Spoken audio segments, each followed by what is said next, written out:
Did you know that 90% of startups fail? While most founders blame running out of cash, the real silent killer is the credibility gap. Research shows that many startups neglect PR due to the budget fears, leading to the good product and no customer trust. When reputation accounts for up to 63% of your company market value, being invisible is as dangerous as being bankrupt. Welcome to PR for Startups, and I'm your host, Mai Vu. And today we are going to find the way to scale your credibility on a lean budget. We're solving this puzzle with four extraordinary guests who bring a wealth of experience to the table. Emma Trist, Lisa Schiffer, Jessica Maccio, and Sophie Parker. Our journey begins with Emma Trist, a reputation and aggressive PR powerhouse with over 20 years of experience consulting at the board level of some of the UK's largest firms. Emma is the perfect person to help us understand how PR has evolved and why PR is a strategic asset that startups simply cannot ignore. About products and businesses has totally changed now. So I think in terms of being visible online, on social channels, in AI search results, that all comes down to having an existing presence, basically is visibility today. And that's changed because there's just so many more different channels now that people can find out about brands. You don't have to have been in the press, that helps. I think even just having a presence, so looking at what's your LinkedIn profile, what's your track record, because that's what investors are looking for, credibility. That makes sense. To make it actionable for the founders, for a startup, what should be in their basic toolkit that actually start building trust from scratch? Yeah, I think the most important part is doing this piece of work at the very beginning, like you said, about personal brand. And that comes down to everything from your own values, your identity, what you stand for. And from then you can build a strategy that is really aligned with who you are so that it's authentic. So then you can look at what are your messages, what are the comments, that the topics that you want to comment on as an expert, and being really clear about that from day one. Because I think as you get bigger, you always need to refer back to that and have that principle in place. Next, let's explore the real story of the first PR step of a startup. The Biskery, led by Lisa Schiffer, is a prime example of how to build a brand through authentic engagement and zero budget wins. Yes, so I'm Lisa Shepard. I'm one of the co-founders of the Biskery. We started as a hobby in 2016. We essentially make personalized and branded biscuits, mainly for the corporate market, but also for consumers. We started as a little market stall selling cakes and homemade biscuits at farmers markets when we were new mums and on maternity leave. And it kind of from there, with our digital marketing expertise, sort of spiraled into what it is today, which is a six-figure business. That's so cool. Because our topic today is about PR for startups. So many startups feel they need a massive agency or a huge budget to do PR.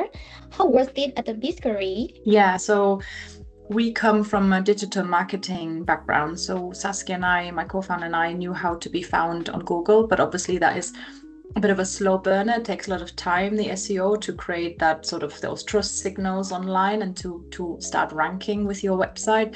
PR is obviously a way to really catapult your brand. The first time we really did that was in the pandemic, and it wasn't planned, but we decided to send out free biscuits to connect people and sort of spread hope and kindness in biscuit form during times of isolation. And that was picked up by the news totally organically. So we didn't really send out press releases or sort of traditional PR, and that really catapulted our brand and helped us with our whole ethos as well. Like our ethos was then born of like, this is what lands, this is what people like and want to support, and it is something we completely stand by as well. You know, it is who we are as people. We want to do good. So I would say PR is super powerful, but I think it has to be authentic. The second time we did a PR campaign was when we rebranded to the Biskery, because we had a different name before. And again, the story wasn't so much the rebrand, because no one knew our brand anyway, but it was, again, the ethos and what we stand for, and sort of mentioned what happened during the pandemic again with the free biscuit. So I think, again, that shows how we could do a quick PR stunt or something, but I think what carries your brand further is creating something that is really authentic and not just about yourself, but about your consumers, your users, your customers. So if you could go back to day one, what is one PR mistake you would tell yourself to avoid?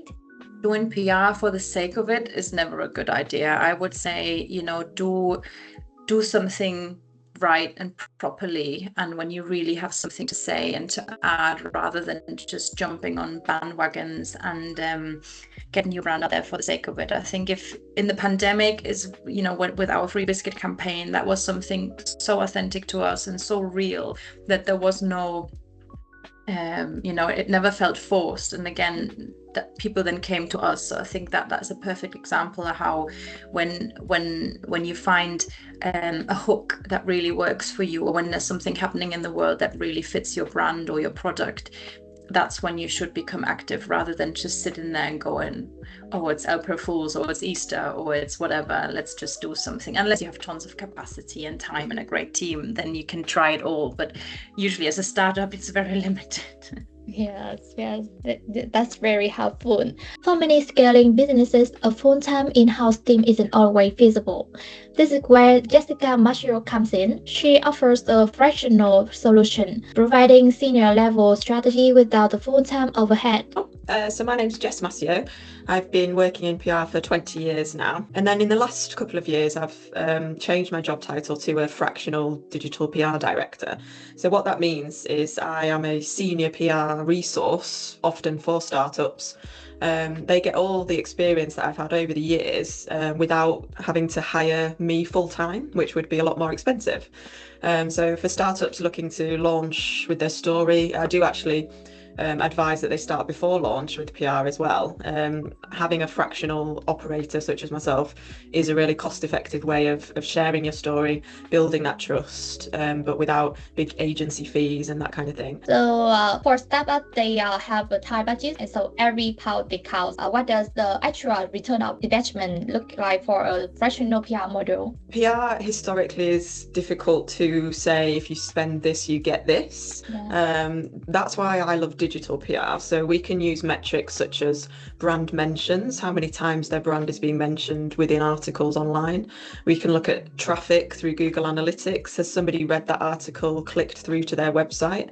Or even over time of a campaign, are more people searching for that brand? Building credibility and trust is difficult to measure, but over time you can see increases in those brand searches and people are trusting your brand and searching for it.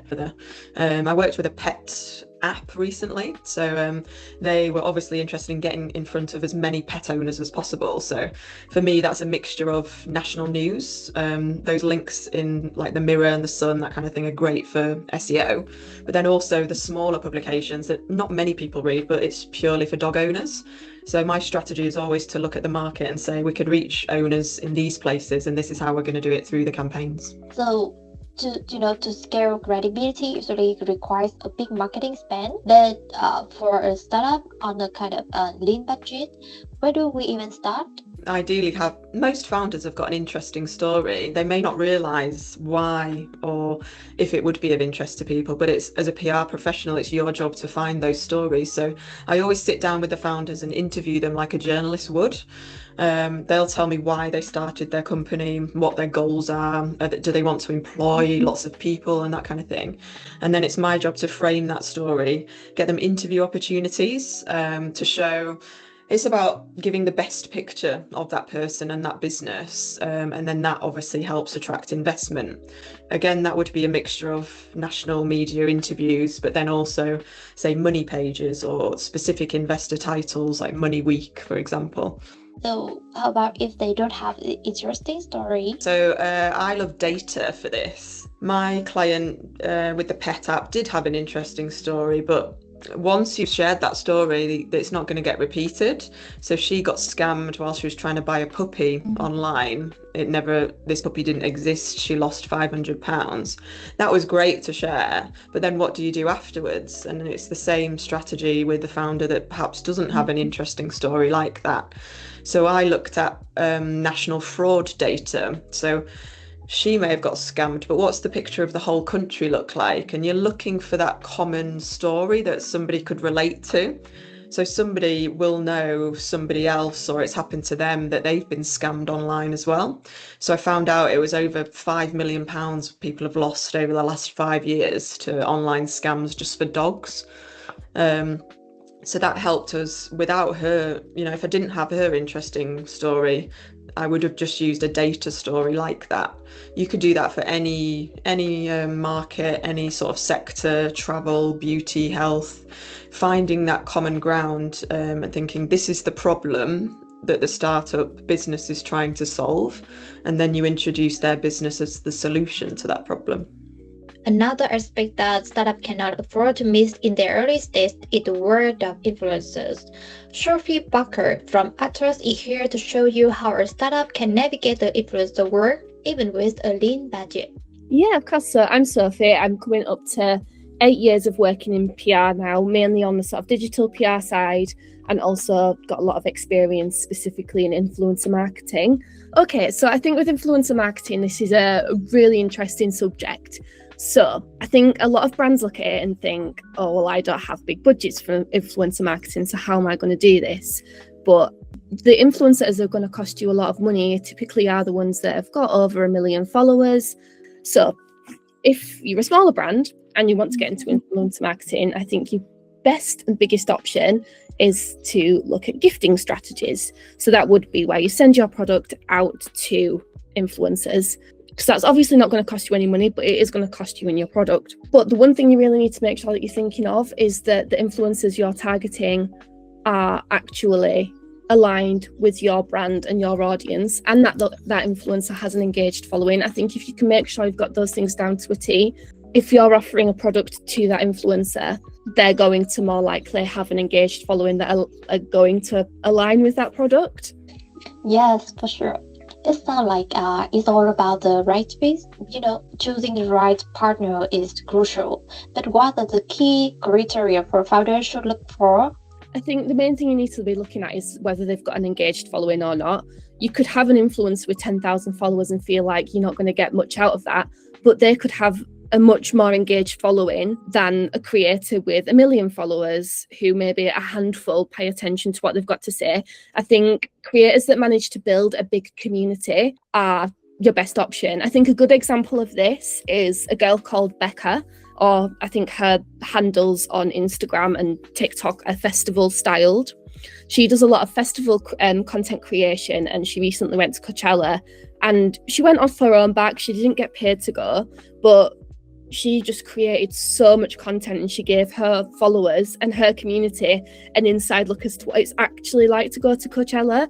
And I think people that are doing content like that, like they're actually building a community of people and giving them a snapshot of a life, they're the ones that you want to work with. They're the ones where people are paying attention to them. They're not showing a polished, glamorized lifestyle that's unattainable. People don't want that anymore. They're so distracted from that because it's not something that we can all attain to have. It's something that we might like to have, but it's not something that we can all have. So the people that show the sort of real, gritty, everyday side to life that isn't polished, it isn't edited out, it's not perfect, they're the ones that build a community. And I think they're the ones where brands can align closer to following and also sort of hope to borrow that community that influencer has built. And there one thing I'm thinking about, money is foundation, right? But beyond the paycheck, what actually builds a long-term relationship? I think if you've got an influencer that is also a consumer, that's how you're going to get longevity out of influencer marketing. So before we wrap up, I ask each of my guests for one golden piece of advice for a founder starting from zero. Emma? Become an expert. A lot of people use AI to understand technical subjects and things, but if you're speaking as an expert from your own lived experience, that's something that's unique to you. Jessica? Yeah, it will be super authentic, and people will see you for that, and you might become the expert in that very niche field. Lisa? So I think trust on both sides is really key, and something I'd really recommend everyone to remember. And Sophie? It would be authenticity. You've got to be authentic. Yeah, so PR isn't about the size of your wallet, it's about the weight of your story and the quality of your relationships. I hope this episode helps you find the bridge to scale your brand. And I'm Mindful. Thank you for listening.